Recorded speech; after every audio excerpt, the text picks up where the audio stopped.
The Lord be with you. And with your spirit. A reading from the Holy Gospel according to Mark. Glory to you, O Lord. The disciples of John and of the Pharisees were accustomed to fasts.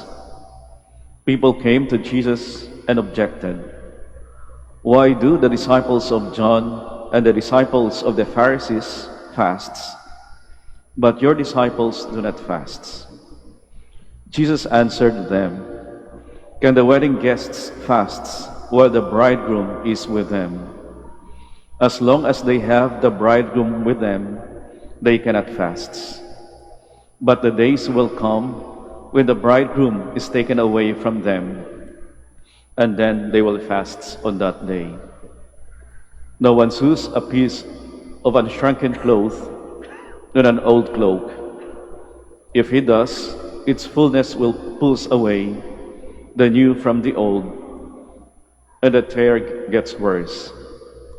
Likewise, no one pours new wine into old wineskins. Otherwise, the wine will burst the skins, and both the wine and the skins are ruined. Rather, new wine is poured into fresh wineskins." My dear sisters and brothers, the Gospel of the Lord. Praise to you, Lord Jesus Christ. Please be seated. Kung relihiyon daw ho yung ating pag-uusapan, meron ho tayong tinatawag na pillars of religion o pillars of religious acts na makikita ho ito sa maraming reliyon.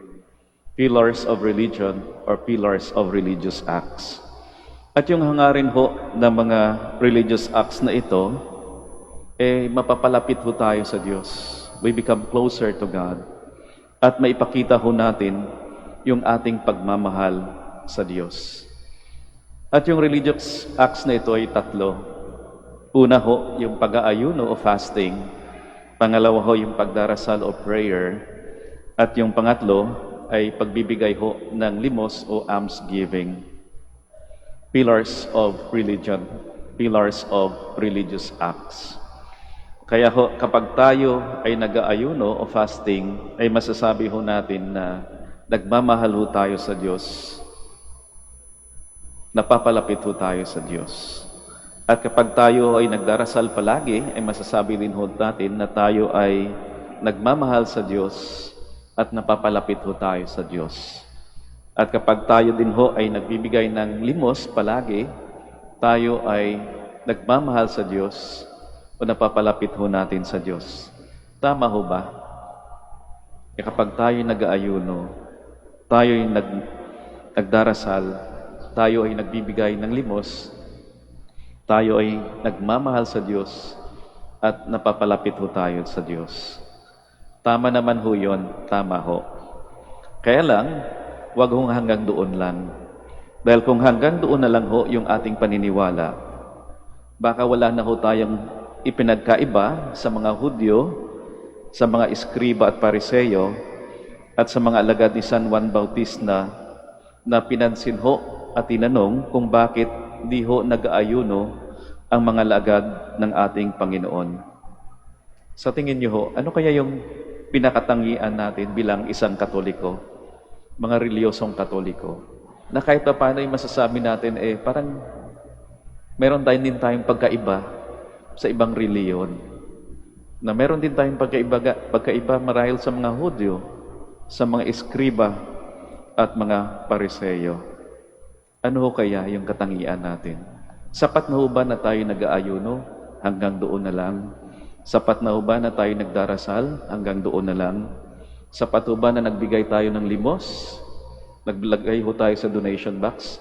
Hanggang doon na lang. Sa tingin ko, hindi ho. Bilang mga Katoliko, yung pinakatangian ho natin ay yung tinatawag na pasasalamat. O matatawag din ho natin Eucharistic life. Eucharistic life. Yung Eucharist ho, yung katagang Eucharist ay galing ho sa Griegong katagang na Eucharistein, na ibig sabihin ho, ay to give thanks. Nagpapasalamat sa Diyos. Kaya bilang mga Katoliko ho, sentro ho ng ating buhay yung pasasalamat.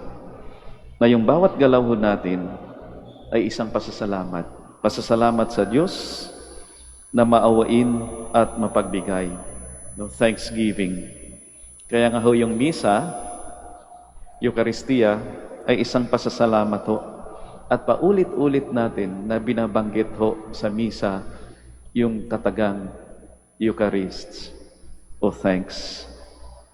Ito yung bagong alak o karagdagan pananaw na ninanais ho ng ating Panginoong Hesus para sa kanyang mga alagad, para ho sa atin. Nag-aayuno ho tayo, hindi ho natin tinatanggal. Nag-aayuno ho tayo, nagdarasal, nagbibigay ho ng limos, at mas naging sensitibo ho tayo sa presensya at grasya ng Diyos. Ibig sabihin, may tuwa, may galak, at nagpapasalamat ho tayo sa Diyos. Kahit na minsan ang buhay ay isang malaking hamon ho sa atin. Ngayon ho, nandito tayo sa loob ng simbahan. Isang pillar of religion. Nagdarasal ho tayo. Pero sana hindi ho hanggang doon na lang. Pag-uwi ho natin, mas lalo ho tayo sana naging sensitibo sa grasya ng Diyos. Kahit siguro challenging yung buhay sa atin, yung buhay pamilya ho natin, o di kaya yung trabaho natin, na meron pa rin pag-asa, meron pa rin tuwa na nasa atin, dahil alam ho natin na nandyan ang presensya at grasya ng Diyos, na sumasa atin ho yung ating Panginoon. Hindi ho tito lang, ay Lord, thank you, nandito ako ngayon sa loob ng simbahan, at dama ko yung presensya mo. Pero pagdating ng bahay, nako, very challenging. Pasaway yung mga kasama mo sa bahay at maiinis ka na naman at makikalimutan mo naman si Lord. Hindi ho ganon. Nagdarasal, nag-aayuno, na nagbibigay ng limos at mas lalo tayong naging sensitibo sa presensya at grasya ng Diyos at nagkakaroon tayo ng Eucharistic life. Indeed, it takes faith to see the grace or the presence of God in the midst of our trials and difficulties. It takes faith to thank God for His blessings and be joyful in life despite our challenging situations. At malaking bagay ho yan, yung galak na yan, at tuwa na yan, dahil naramdaman natin ang grasya ng Diyos. Joy is something transformative and formative. Minsan ho, itinanong ni Pope Francis, what is the opposite of a Christian or a Catholic? Ano daw yung kabaliktaran ng isang Kristiyano? Hindi ho, yung sagot ni Pope Francis, hindi ho yung hindi naniniwala sa Diyos. O yun, di kaya ibang ay yung reliyon. Sabi ni Pope Francis, the opposite of a Christian or a Catholic is not an atheist, but a sad person. Kapag naging malungkot ho tayo at hindi na ho natin nakikita yung presensya at grasya ng Diyos, hindi tayo nagiging Kristiyano. Hindi ho tayo nagiging Katoliko. A Catholic is a joyful and grateful person. At kapag nandyan ho yung tuwa na nasa sa atin, at saka lang ho tayo makagawa ng ating misyon. Tsaka lang ho natin magagawa yung mga responsibilidad ho natin sa buhay. Kaya kahit nahihirapan ho tayo sa ating mga responsibilidad sa buhay, sana hindi ho mawala yung tuwa at palagi ho nating nakikita yung presensya at grasya ng Diyos.